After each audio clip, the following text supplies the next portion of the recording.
Mechanics of fluids या fluid mechanics, मैं सिर्फ फ्लूइड्स लिख देता हूँ। सबसे पहले ये बताओ what is a fluid, fluid किसे बोलेंगे? व्हाट इज अ फ्लूइड, क्या पता है आप लोगों को फ्लूइड के बारे में? How can you define fluid, या फिर what is a fluid? Yes Vanisha सही है। Anything which can flow, okay, जो फ्लो हो सके, anything which can flow is called a fluid. Okay, anything which can flow.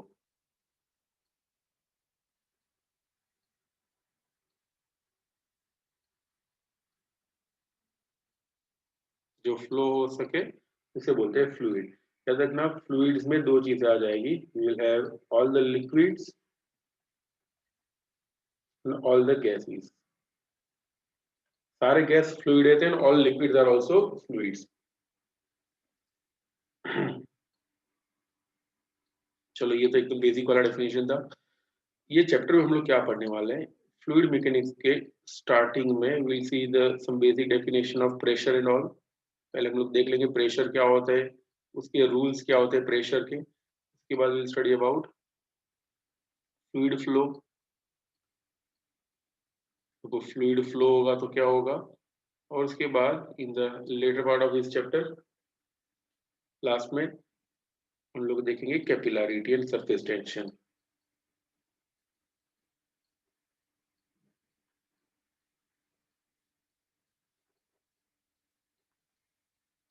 ठीक है, तो इतने पार्ट में चैप्टर पूरा डिवाइडेड है। सबसे पहले देखते हैं pressure. Let's start with pressure.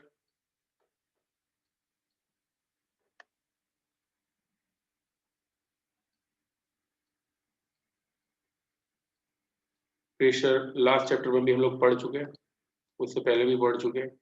Pressure is a physical quantity which is defined as P is equal to force acting per unit area। आपको पूरा डेफिनेशन लिखना है। Pressure is defined as force acting per unit area, यानी होगा P is equal to F by A। Pressure तो समझने में बहुत ही इजी है, बट मेन जो थिंग है वो उसके बहुत सारे यूनिट्स है। ठीक है, there are too many units of pressure. सबसे बेसिक वाला यूनिट है इसका न्यूटन पर मीटर स्क्वायर। इसका डायमेंशनल फॉर्मूला क्या होता है, is m1 l-1 t-2, the dimensional formula of pressure. अब यूनिट में थोड़ा डिटेल में जाते हैं। 1 Newton per metre square, 1 Newton per metre square, इसे बोलते हैं 1 पास्कल। क्या बोलते हैं, इट इज कॉल्ड 1 पास्कल, यानी 1 मीटर स्क्वायर जितने एरिया में। अपने घर पे ये जो फ्लोर है, फ्लोर पे ऐसा 1 मीटर स्क्वायर जितना एरिया बना दो, 1 मीटर इस साइड और ये 1 मीटर इस साइड। ठीक है, फ्लोर पे ऐसा कुछ एरिया जैसा बना दो तो ये बन जाएगा 1 मीटर स्क्वायर। और ये 1 मीटर स्क्वायर पे अगर आप लोग 1 न्यूटन फोर्स दे रहे हो, 1 न्यूटन फोर्स कैसे दे सकते हैं, ये आइडिया।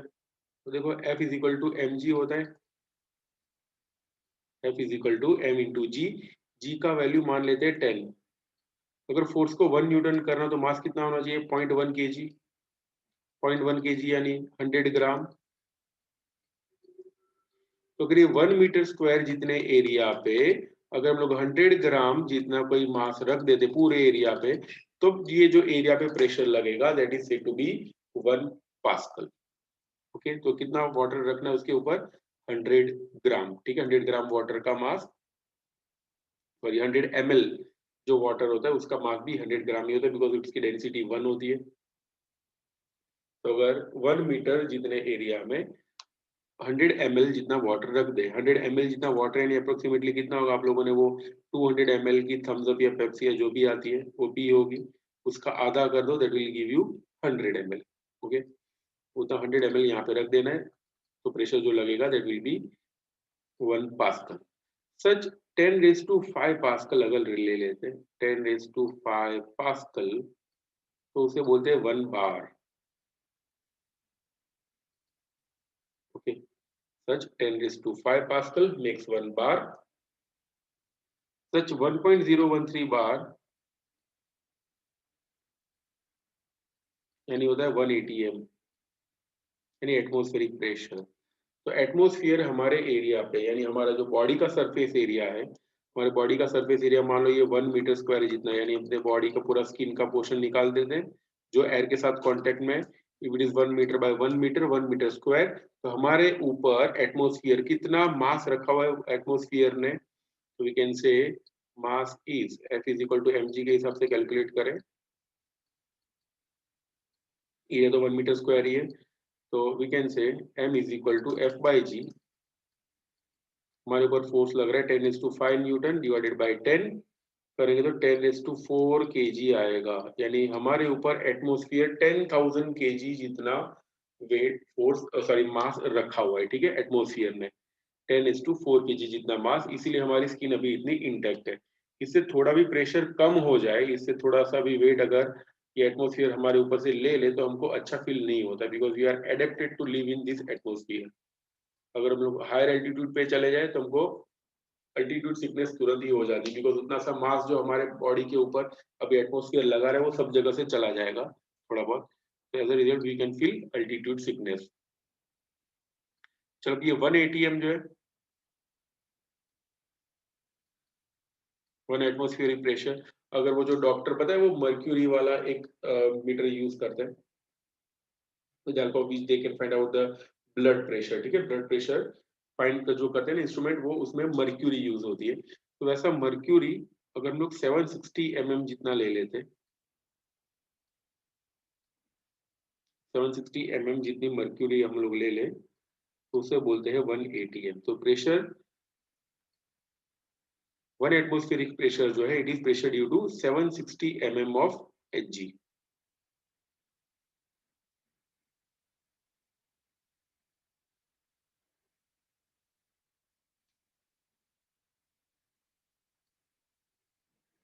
सच 1 mm Hg हो अगर, ओनली 1 mm Hg, तो उसे बोलते हैं 1 torr from the name of scientist टॉर्रिसिली।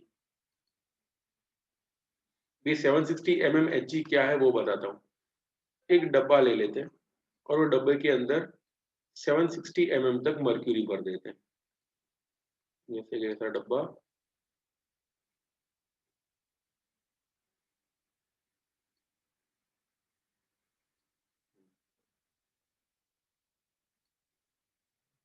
डब्बा इमेजिन करो, उसके अंदर हम लोगों ने भर दिया मर्क्यूरी 760 mm तक। ये डब्बे का एरिया ऑफ क्रॉस सेक्शन कुछ भी हो सकता है।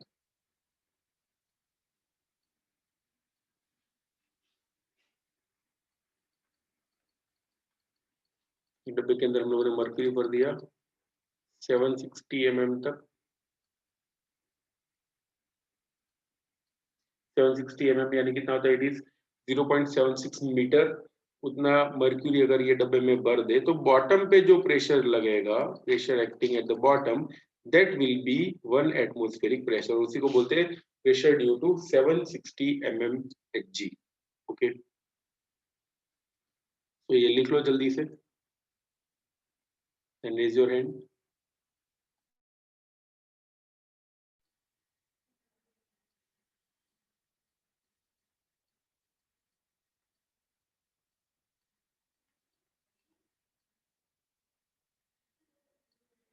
स्पेसिफिक डेंसिटी क्या होती है, it is indicated as rho SP.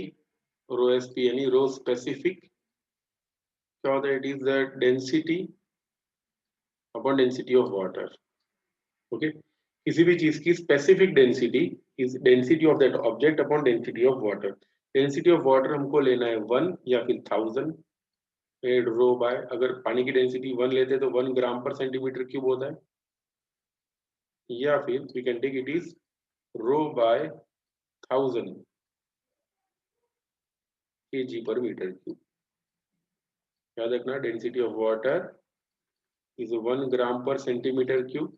1 centimetre cube जितना वाटर ले लेते हैं, 1 सेंटीमीटर क्यूब यानी जो हम लोग डाइस खेलते हैं, बहुत खेला होगा लॉकडाउन में, ऐसे जो डाइस होती है, डाइस जनरली 1 सेंटीमीटर वाली होती है, कुछ भी हो सकता है इधर, ओके, तो डाइस जो है उसकी लेंथ बाय हाइट 1 सेंटीमीटर, अगर वो वाले आपके घर पे, तो उसमें अगर हम लोग वाटर भर देते हैं पूरा खाली करके, तो उसमें 1 ग्राम ऑफ वाटर आ सकता है। So therefore its density is 1 gram per centimetre cube. या फिर घर पे पानी की टंकी हो बहुत बड़ी, अगर उसका लेंथ बाय हाइट 1 मीटर हो, दिस इज 1 मीटर, सब जगह से लेंथ बाय हाइट फिर इज 1 मीटर, उसके अंदर अगर हम लोग पानी भर देते तो कितना वाटर आ सकता है? ओनली 1000 kg ऑफ वाटर उसके अंदर फिल कर सकते हैं if it is having length by height of 1 metre.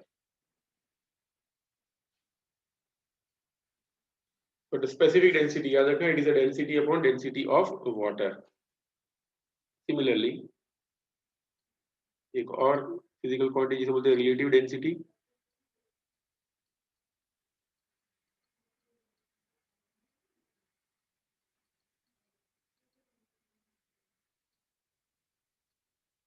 Row is equal to density of the object upon density of anything, कुछ भी ले सकते हैं इधर, जो आपको मेंशन किया हो वो लेना है, अगर मेंशन नहीं किया हो तो we have to take the density of water. Okay, तो डेंसिटी, इसको रो रिलेटिव बोलते हैं, it is density upon density of water. या फिर अगर जो भी मटेरियल बोला, जैसे कभी कभी ऐसा बोल देते हैं find the relative density of kerosene with respect to oil, तो फिर density of kerosene upon density of oil, ऐसा रिलेटिव हमको लेना पड़ेगा। तो जो मेंशन किया हो वही लेना है, अगर कुछ मेंशन ना किया हो तो we have to take density of water. और है स्पेसिफिक ग्रेविटी।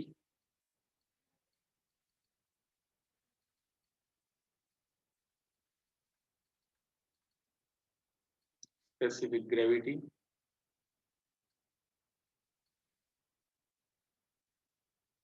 रो जी, कुछ भी सिंबल हो सकता है इसका।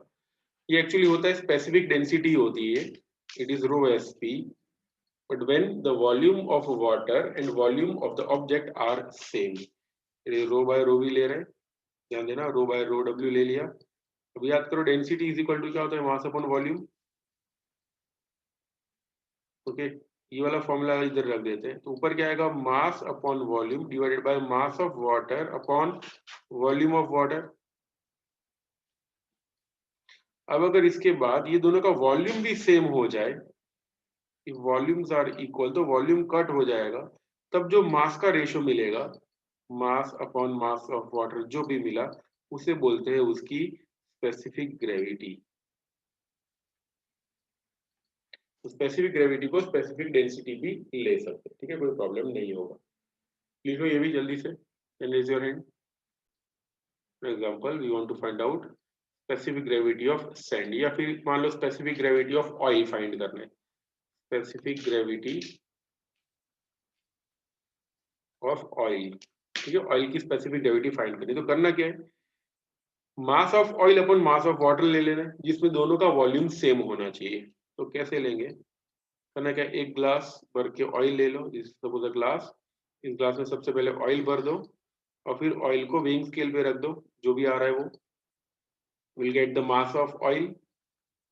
फिर उसी कंटेनर में वाटर भर दो, ठीक है, in the same container we have to fill water, फिर उसका भी मास फाइंड करो, ये आएगा मास of water.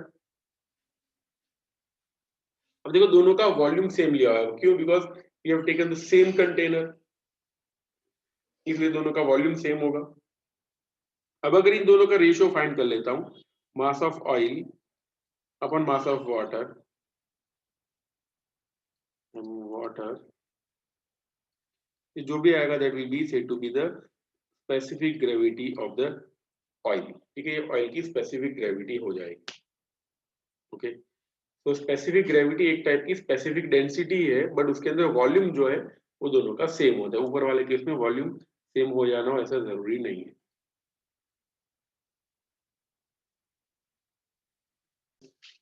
Example number 10.5. A 50 kg girl wearing high heel shoes balances on a single heel. यानी suppose a girl standing on a high heel shoes.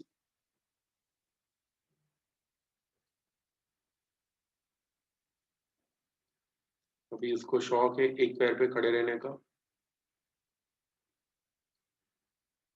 The girl ऐसे करके खड़ी है।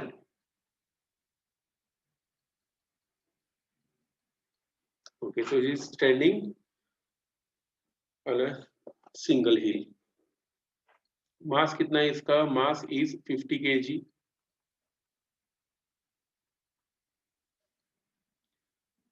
उसके जो हील है उसका डायमीटर दिया हुआ है d is equal to 1 centimetre, तो रेडियस हो जाएगा 0.5 सेंटीमीटर, यानी 0.5 इंटू 10⁻² मीटर। तो एरिया हो जाएगा πr²।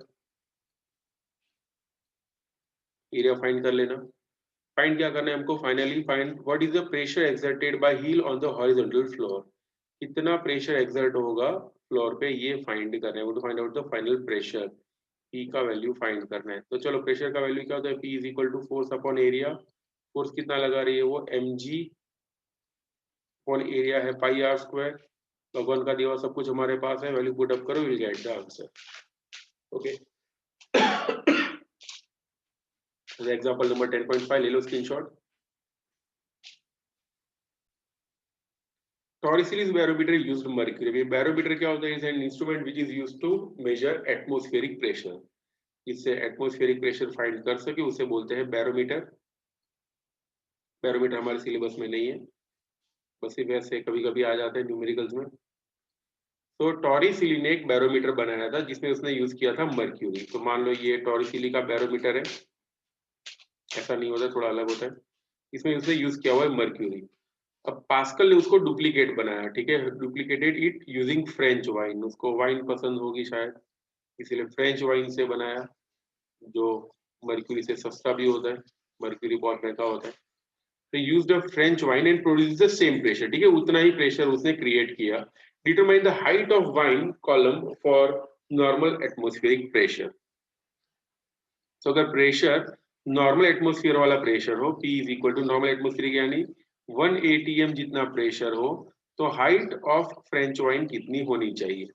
अगर वो मर्क्यूरी यूज करते हैं तो मर्क्यूरी में हमको पता है इट इज 760 mm, इतना मर्क्यूरी यूज होता है।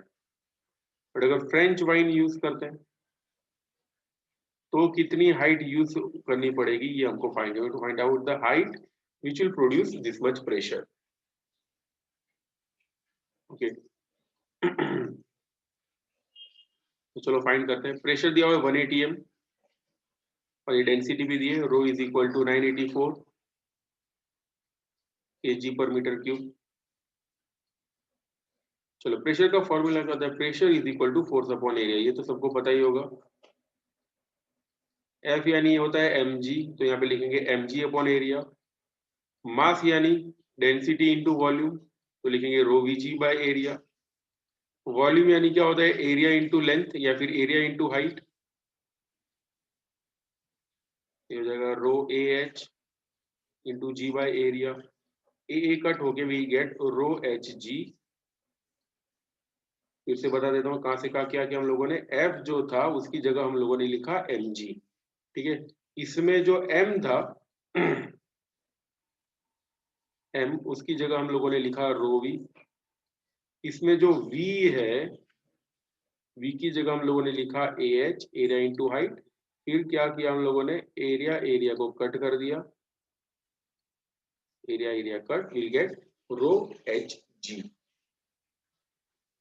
अब देखो एच हमको फाइंड करना है, ध्यान देना, to find out the value of H. तो मिला हमको P is equal to H rho G या फिर रो जी एच। तो एच की वैल्यू क्या हो जाएगी? Become P by rho G. भगवान का दिया सब कुछ हमारे पास है, वैल्यू पुट अप करो, विल गेट द आंसर। याद रखना प्रेशर 1 atm, तो 1 मत लिखना, we have to convert it into newton per metre square. That is 1.013 into 10⁵ newton per metre square.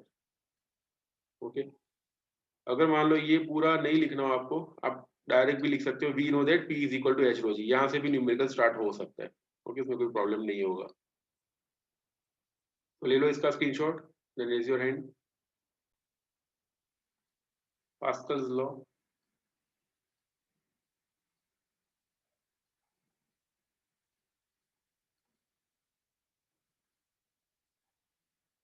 according to Pascal's law, pressure applied at one end, pressure applied at one end of a closed container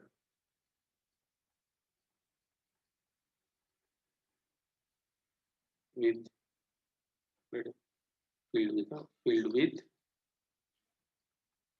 incompressible fluid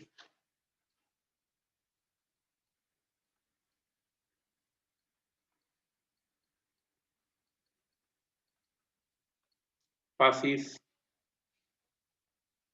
undiminished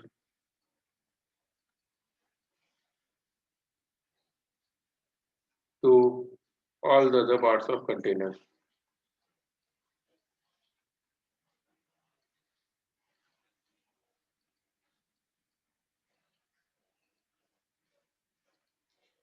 तो container में कहीं भी एक जगह पे pressure लगाओ तो उतना प्रेशर हर जगह पे इक्वल अमाउंट में चला जाता है, ठीक है। That is called Pascal's law. ये आप लोगों ने होली में बहुत यूज किया होगा। पिचकारी में जब आप लोग पिस्टन अंदर की तरफ दबा देते हो, at that time you are applying pressure at one end, तो दूसरे एंड से प्रेशर उतने प्रेशर से फ्लूइड बाहर आता है। घर पे भी ऐसा कभी कभी होता होगा। Can you open the door close, यानी रूम क्लोज होना चाहिए। क्लोज रूम में अगर आप लोग अचानक से ओपन कर देते हो तो सामने जो विंडोज पेन होती है वो विंडो पेन थोड़ी बहुत हिल जाती है, ठीक है। तो हिलने का रीजन क्या है? बिकॉज एयर ऑलरेडी अंदर थी, आप लोगों ने जोर से दरवाजा खोला, आप लोगों ने रूम के एक एंड पे थोड़ा बहुत प्रेशर लगाया, तो प्रेशर दूसरे एंड पे चला जाता है।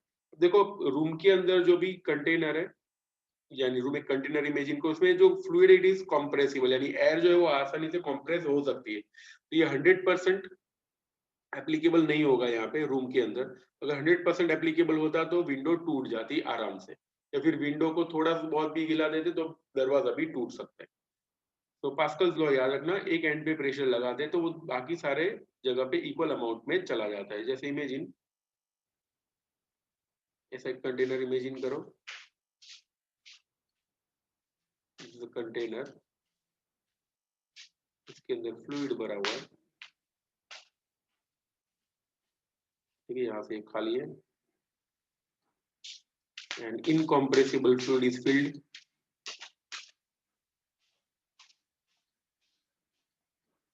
ये इनकॉम्प्रेसिबल फ्लूइड भी हाइपोथेटिकल है, practical it is not possible.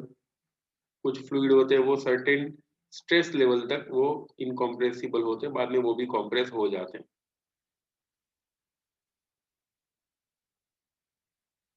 चलो अब यहाँ पे मैं पिस्टन लगा देता हूँ, जिससे बोले पिस्टन। अब जब ये पिस्टन को पुश करेंगे अंदर की तरफ, ऐसा होता है कुछ,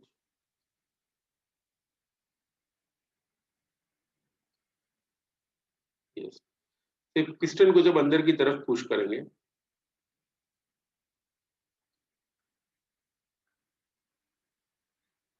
it is pushed inwards like this. अगर मैं प्रेशर यहाँ पे P1 जितना लगा रहा हूँ, ठीक है, P1 is a pressure applied at this point. जितनी वॉल पे जितनी भी जगह है उन सब जगह पे प्रेशर उतना ही चला जाएगा, ठीक है।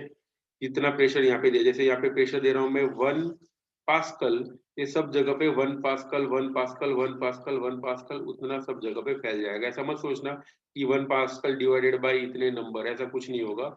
सब जगह पे उतना ही प्रेशर चला जाता है। And also it is perpendicular to the wall. देखो यहाँ पे मैंने ड्रॉ किया हुआ है, arrow is perpendicular to the wall, और यहाँ पे भी एरो जो है वो it is perpendicular to the wall of container. इसको बोलते हैं पास्कल्स लॉ। तो याद रखना, कोई भी क्लोज कंटेनर के एक एंड पे प्रेशर लगाओ तो वो उतना ही प्रेशर बाकी सब जगह पे इक्वल अमाउंट में चला जाता है। और इसी से ही इंस्ट्रूमेंट बनते हैं जिनको बोलते हैं हाइड्रोलिक मशीन्स और हाइड्रोलिक लिफ्ट। शायद आप लोगों ने ऐसे वाले ट्रक देखे होंगे अगर आपके एरिया में ज्यादा कंस्ट्रक्शन हो रहा हो तो। ऐसा वाला ट्रक, ट्रक तो बहुत देखे होंगे, बढ़िया ना, पीछे से ऐसे ऊपर हो जाते हैं। ट्रैक्टर्स भी आते हैं, ओके। यहाँ पे हाइड्रोलिक लिफ्ट होती है जिसकी वजह से वो ऊपर हो जाते हैं और वो जो मिट्टी विट्टी जो भी वो सब बाहर फेंक देते हैं। तो ये वाले जो ट्रक होते हैं जिसमें ऐसा पोर्शन ऊपर हो रहा हो, ये चलता है विद द हेल्प ऑफ इस पास्कल्स लॉ, ठीक है। पास्कल्स लॉ से ही चलता है। इवन जेसीबी मशीन आप लोगों ने येलो कलर के देखे हो, that also works on the basis of Pascal's law. तो अभी नेक्स्ट मैं आपको ये बताऊंगा that how with the help of pressure equivalent to a pressure apply to an injection, injection में जितना प्रेशर लगाओ उतने प्रेशर से ट्रक को कैसे लिफ्ट कर सकते हैं, तो भी मैं नेक्स्ट आप लोगों को बताऊंगा। तो फिर से क्या करने वाले, इंजेक्शन में जितना प्रेशर देंगे उतना ही प्रेशर से we can lift the truck practically. ऐसा लोग करते भी है। कैसे होता है, how they do it, through the application of Pascal's law. Proof of Pascal's law इसके बाद कराता हूं।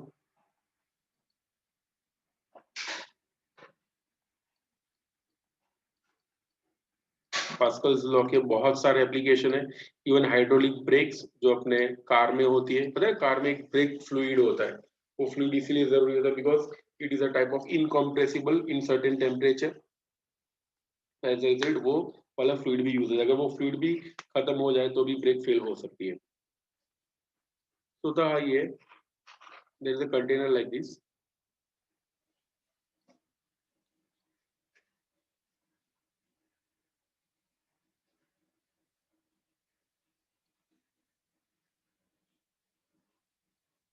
एक ऐसा कंटेनर इमेजिन करो जो एक साइड से ब्रॉड और दूसरी साइड से narrow, it is filled with incompressible fluid.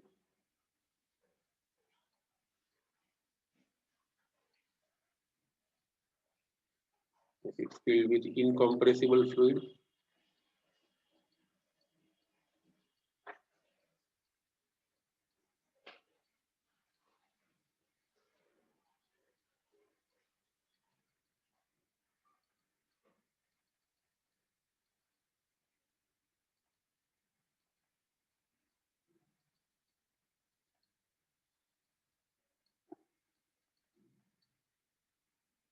तो इनकम्प्रेसिबल फ्लूइड भर दिया हम लोगों ने। अब यहाँ पे मैं पिस्टन लगा देता हूँ, ठीक है। There are two pistons, one along here और दूसरा पिस्टन यहाँ पे लगा देते हैं।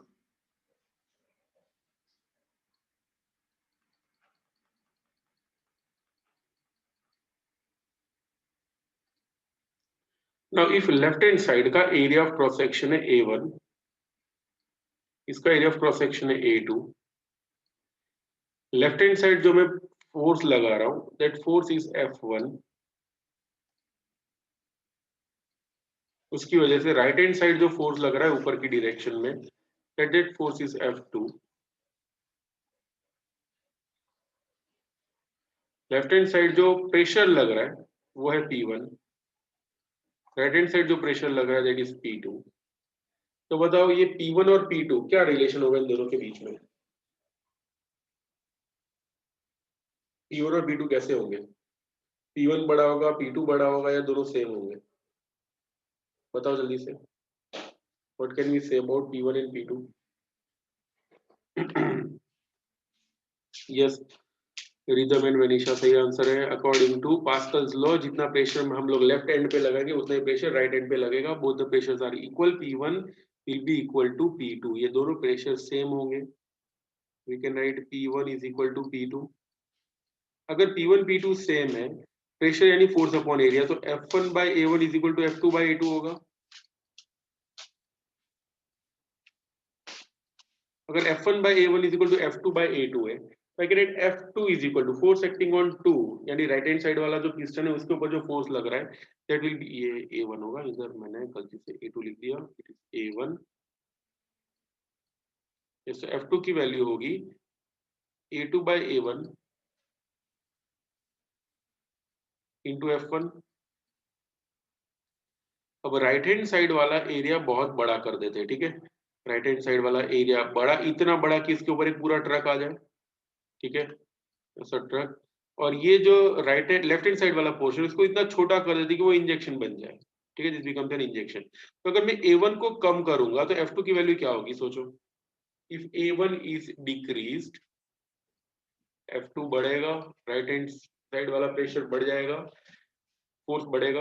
और A2 को अगर बढ़ा देते हैं तो भी F2 बढ़ेगा। तो हम लोग क्या करेंगे, यहाँ पे दोनों चीजें करेंगे। We will increase the value of A2 को इतना बड़ा करेंगे सो दैट उसके ऊपर पूरा ट्रक आ जाए, और A1 को इतना छोटा कर देंगे A1 को इतना छोटा कर देंगे सो दैट वो इंजेक्शन क्या सिलेंडर बन जाए। In that case we can say that, अगर मैं कंपेयर करूं इंजेक्शन का एरिया ऑफ क्रॉस सेक्शन और ट्रक जिस पे खड़ा है वो वाला एरिया, तो we can say that A2 is very much greater than A1। समझ में आ रहा है? A2 A1 से सिर्फ बड़ा नहीं, बहुत बड़ा होगा, A1 is very very very small. तो अगर ये इक्वेशन में A2 A1 से बहुत ही बड़ा हो तो F2 और F1 के बीच में क्या रिलेशन होगा? Therefore F2 will be very very much greater than F1। इसका मीनिंग ये हुआ कि फोर्स F1 में बहुत ही कम लगा रहा हूँ, ठीक है। Force F1 is very very less, but due to the difference in area and Pascal's law force F2 बहुत ही ज्यादा हो जाएगा। Okay, so this is the application of Pascal's law। जल्दी से लिखो, देन रेज योर हैंड, कुछ doubt हो तो पूछ लो। Question number 10.8, a hydraulic automobile lift is designed to lift cars with a maximum mass of 3000 kg। तो एक ऑटोमोबाइल लिफ्ट के लिए एक मशीन बनाया हुआ है, हाइड्रोलिक मशीन, कितना लिफ्ट कर सकता है? m is equal to 3000 kg। The area of cross section of piston carrying the load, जिस तरफ लोड रखा हुआ है ये 3000 kg का ही, उसका एरिया ऑफ क्रॉस सेक्शन दिया हुआ है 425 सेंटीमीटर स्क्वायर। तो देखो अभी आप लोगों ने जो डायग्राम बनाया है उसमें जो लोड रखने वाले वो एरिया A2 लिया हुआ है हम लोगों ने, दिख रहा है ना? What is the maximum pressure? What maximum pressure would the smaller piston have to bear? Smaller वाले पिस्टन पे कितना प्रेशर होगा? स्मॉलर हो या ग्रेटर हो, ठीक है, स्मॉलर या बिगर, ये दोनों में प्रेशर तो सेम ही होगा ना, P1 is equal to P2, Pascal's law. ये हमको फाइंड कर, ओके। चलो ये 3000 kg है, वो भी लोड ही है, इट इज लोड, तो देयरफॉर यहाँ पे हम लोग लिखेंगे M2। P2 हमको फाइंड करना है, तो प्रेशर का फॉर्मूला क्या होगा? P is equal to F by A। P2 is equal to F2 by A, A2। Force F2 कितना लगेगा? F is equal to mg होता है, तो लिखेंगे M2g by A2। भगवान का दिया हुआ सब कुछ हमारे पास है, देखो M2 दिया हुआ है, A2 भी दिया हुआ है, जी तो हमको पता ही होता है, वैल्यू पुट अप करो, यू गेट द आंसर, और जितना P2 है उतना ही होगा P1, so that will be our answer. ले लो इसका स्क्रीनशॉट। एक ऑफ शोर स्ट्रक्चर बनाना है, ऑफ शोर स्ट्रक्चर यानी जो सी शोर से दूर, ऐसा कुछ इमेजिन करो।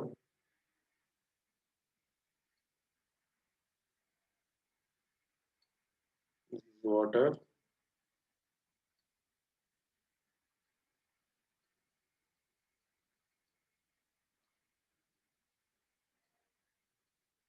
ठीक है, सी शोर से दूर एक ऑयल वेल है, और ऑयल वेल के ऊपर हमको एक स्ट्रक्चर बनाना है वर्टिकल। जैसे मान लो ये ऑयल वेल है और उसके ऊपर कुछ स्ट्रक्चर बनाना है, कैसा स्ट्रक्चर है वो हमको सब स्पेसिफाई नहीं किया हुआ। Suppose the structure like this, ऐसा कुछ स्ट्रक्चर बनाना है, उसके ऊपर स्ट्रक्चर कितना प्रेशर बेयर कर सकता है? It can bear a maximum stress of 10⁹ pascal, यानी सिग्मा इसका है 10⁹ pascal. Is a structure suitable for putting up on the top of an oil well in the ocean? Ocean के अंदर ये ऑयल वेल के ऊपर रख सकते हैं या नहीं रख सकते, ये पूछा हुआ है। Take the depth of ocean to be रफली 3 किलोमीटर, यानी H का वैल्यू लेना है 3 किलोमीटर। इग्नोर ओशन करंट को निगलेक्ट करना है।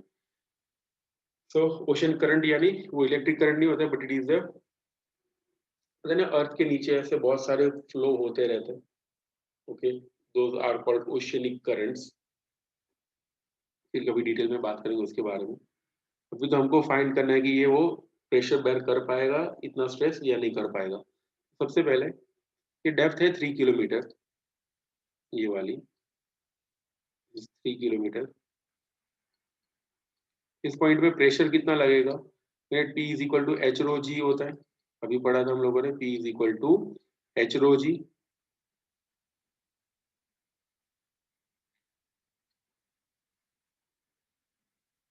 अब कितना होगा P का वैल्यू?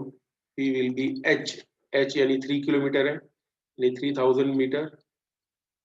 और रो डेंसिटी कितनी है C का? इट इज 1000 बिकॉज वो तो वाटर है। और G का वैल्यू 10 ले लेते हैं, मैं भी 10 ले रहा हूँ। जग बोर्ड वाले 9.8 लेके कैलकुलेट कर रहा तुम लोग।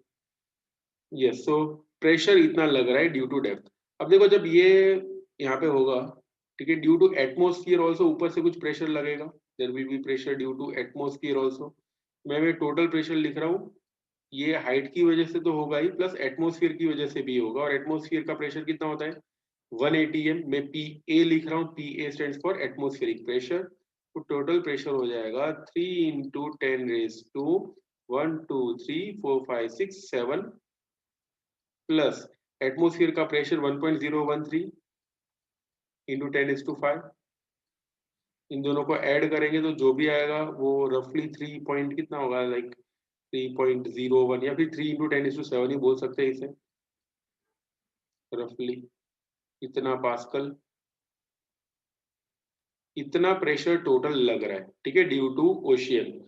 ओशियन के वाटर की वजह से इतना प्रेशर लग रहा है। और वो कितना बेयर कर सकता है? 10�9 पास्कल। तो फिर कोई प्रॉब्लम नहीं होगा, तो लिख सकते हैं यहाँ पे एज उसका जो स्ट्रेस लेवल है वो प्रेशर से ज्यादा है, तो देयरफॉर इट इज सुटेबल। ठीक है, वो टूटेगा नहीं, आराम से दौड़ेगा। Okay, so this was 10.7.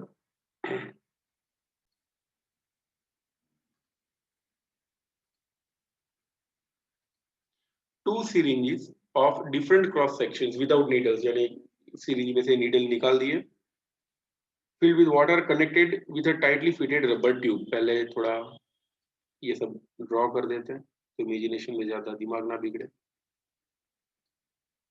Therefore there are two injection syringe, आगे नीडल नहीं है, और इन दोनों को कनेक्ट किया हुआ with the help of a rubber tube.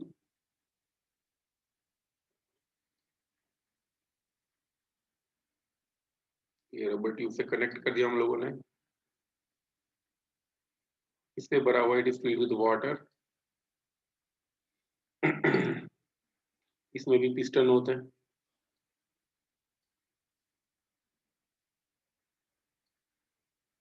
इसका पिस्टन है, ये बड़ा वाला पिस्टन इस साइड।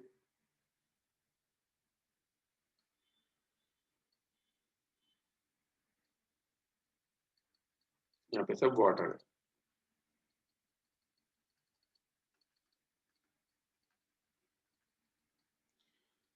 अब देखते आगे बढ़ते हैं। Diameters of the smaller piston and larger piston are 1 centimetre and 3 centimetre respectively. तो देखो छोटे वाले का डायमीटर है D1 is equal to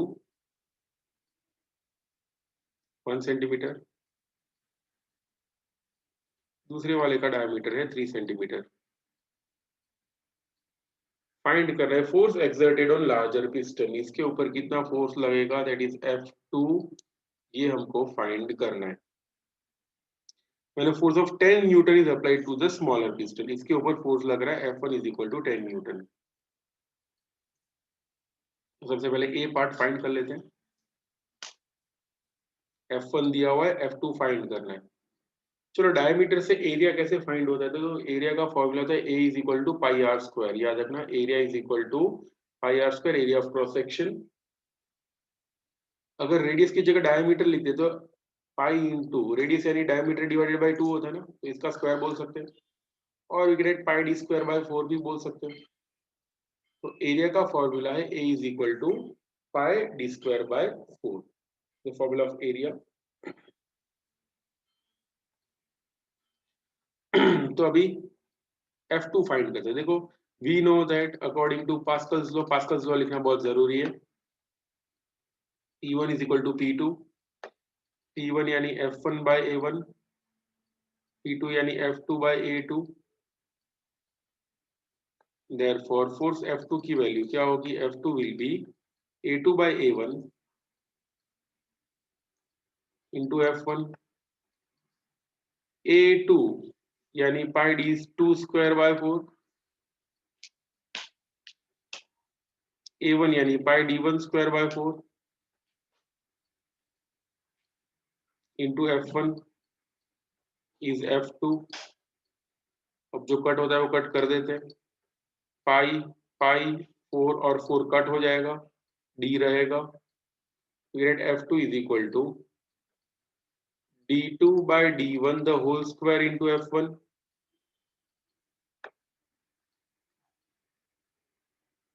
Therefore F2 की वैल्यू होगी D2 कितना है 3 डिवाइड बाय 1। सेंटीमीटर को मीटर में कन्वर्ट करो या नहीं करो फर्क नहीं पड़ेगा, because we are taking the ratio of this two. हो जाएगा 3/1 का स्क्वायर इंटू F2। F2 कितना है, sorry into F1। F1 is 10 Newton, ये रहा F1 is 10 Newton. 9 into 10, therefore F2 हो जाएगा 90 न्यूटन। तो अगर ये दो इंजेक्शन से ऐसे खेल रहे हो तो बड़े वाले में प्रेशर 90, सॉरी बड़े वाले में जो फोर्स होगा वो 90 न्यूटन होगा, और हम लोगों ने लगाया कितना, सिर्फ 10 न्यूटन। ओके, एक साइड से सिर्फ 10 न्यूटन फोर्स लगा, वो 9 टाइम्स फोर्स बढ़ गया। तो ये था इसका पार्ट ए। अभी पार्ट बी बाकी है। The smaller piston is pushed in through 6 centimetre, यानी स्मॉलर पिस्टन 6 सेंटीमीटर अंदर जा रहा है, तो दूसरा वाला जो पिस्टन है वो कितना बाहर आएगा। Okay, we want to find out the length in this case, कितना लेंथ बाहर आएगा पिस्टन बड़े वाले का। तो अब ये याद रखना कि जितना वॉल्यूम अंदर जाता है, यहाँ से पुश करेंगे पिस्टन को तो वॉल्यूम यहाँ से कंप्रेस होगा, तो उतना ही वॉल्यूम यहाँ से बाहर आने वाला है। तो वॉल्यूम दोनों केस में सेम रहता है। We can write volume V1 is equal to V2। Volume क्या होता है, एरिया इंटू लेंथ। तो ऐसा लिख सकते हैं A1 L1 is equal to A2 L2। Area यानी क्या होता है, पाई D स्क्वायर बाय 4, यहाँ पे लिख सकते हैं pi D1 square by 4 into length L1 हमको दिया हुआ है 6 सेंटीमीटर, into 6 is equal to A2 is pi D2 square by 4, और L2 कितना है वो हम लोग फाइंड कर रहे हैं। ये पाई बाय 4 सामने कट हो जाएंगे, तो L2 की वैल्यू क्या होगी, it will B D1 bye D2 का square into L2, sorry into 6। इसके बाद ये जो भी है मैं इधर लिख रहा हूँ, याद रखना ब्लू वाला जो है वो लेटर पार्ट है न्यूमेरिकल का। So will get D1 square, blue में ही लिख रहा हूँ, D1 square, sorry L2 is equal to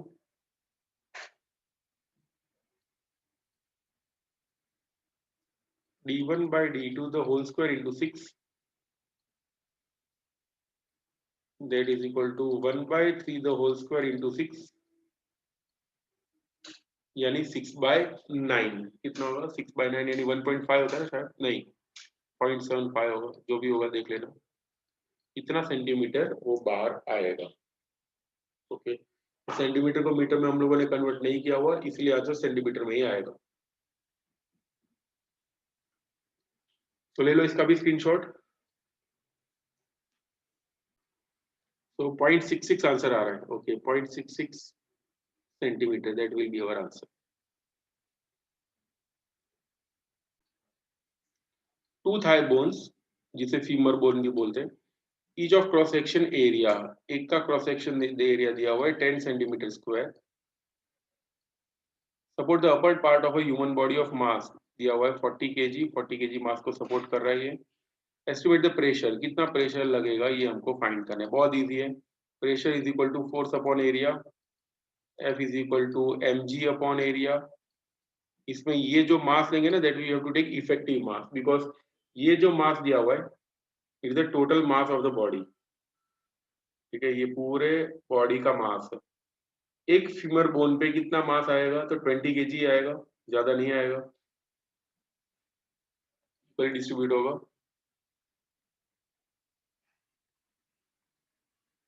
तो विल गिव 20 इंटू जी की वैल्यू है 9.8, एरिया दिया हुआ है 10 into 10 is to -4, value put up करो, you will get the answer. Okay, इतना प्रेशर एक फीमर बोन पे आएगा। इसी टाइप का न्यूमेरिकल हम लोगों ने लास्ट चैप्टर में भी किया था।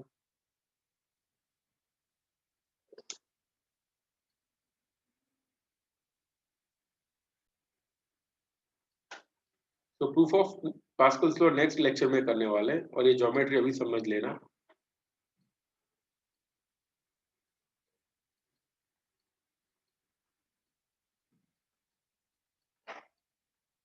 ये ज्योमेट्री ऐसा कुछ अलग पार्ट नहीं है इसके अंदर।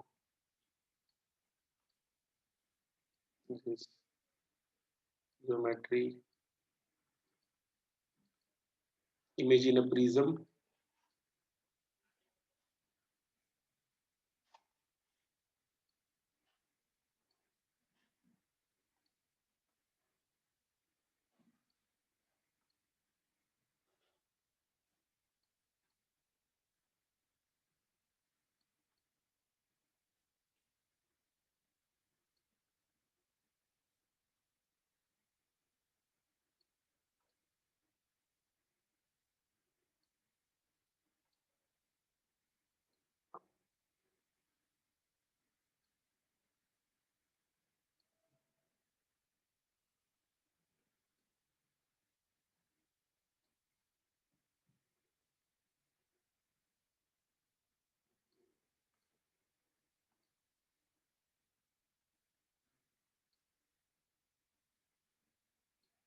इस तरह से एक प्रिज्म इमेजिन करो। इसके अंदर ये वाला एंगल है थीटा, ये वाला डिस्टेंस है L1 इज L2, और ये वाला है L3। सबकी ये जो थिकनेस है, ठीक है, all of these are same. ये जो होगा, ठीक है, ये सबके लिए सेम है। जैसे इधर देख लो, या फिर इधर ये वाला, या फिर ये वाला, ये सारे के सारे डिस्टेंसेस सेम है। और उसको हम लोग मान लेते हैं D, suppose let it be D.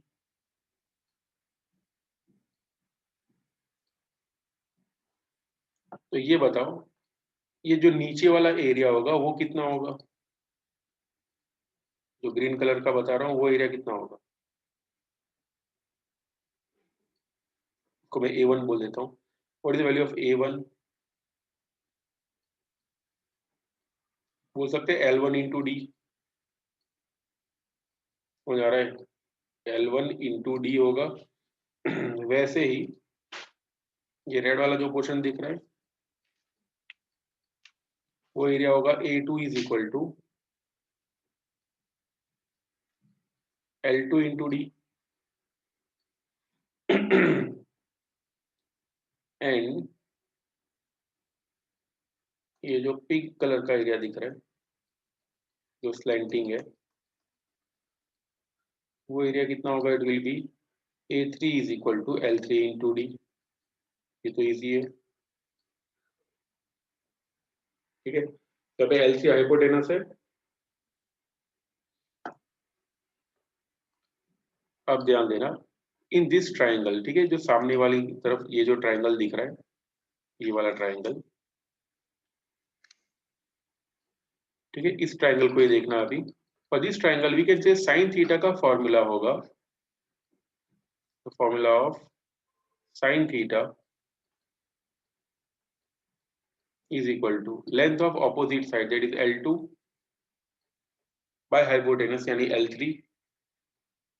तो साइन थीटा का फॉर्मूला है L2 बाय L3। अगर इसको मैं d के साथ मल्टीप्लाई करके डिवाइड कर दूं, वैल्यू चेंज नहीं होगी। तो we can write sine theta is equal to A2 by A3। आया समझ में? ओके, L2 इंटू डी करेंगे तो क्या मिलेगा? Will get A2। Okay, and similarly L3 into D करेंगे तो क्या मिलेगा? Will get A3। ओके, तो साइन थीटा की वैल्यू होगी A2 by A3। Similarly cos theta की अगर वैल्यू फाइंड करते हैं, कॉस थीटा, तो क्या होगा? It is cos theta is length of adjacent side that is L1 upon hypotenuse यानी L3। इसको भी मैं d के साथ मल्टीप्लाई करके डिवाइड कर दूं, value will not change. And finally cos theta का वैल्यू क्या मिलेगा? Cos theta will be A1 by A3।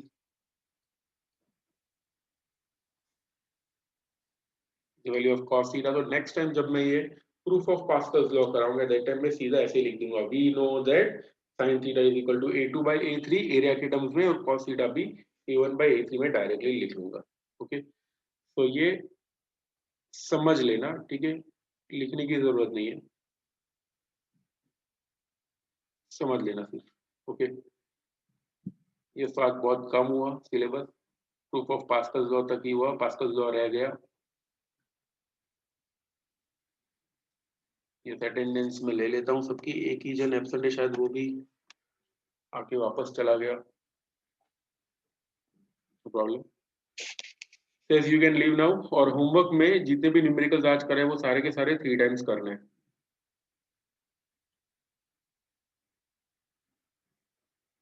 Yes, Wednesday 5:30 को मैं ट्राई करूंगा लेक्चर खत्म करने का। होमवर्क में आज जो भी न्यूमेरिकल्स कराए वो 3 टाइम्स। Okay, bye bye.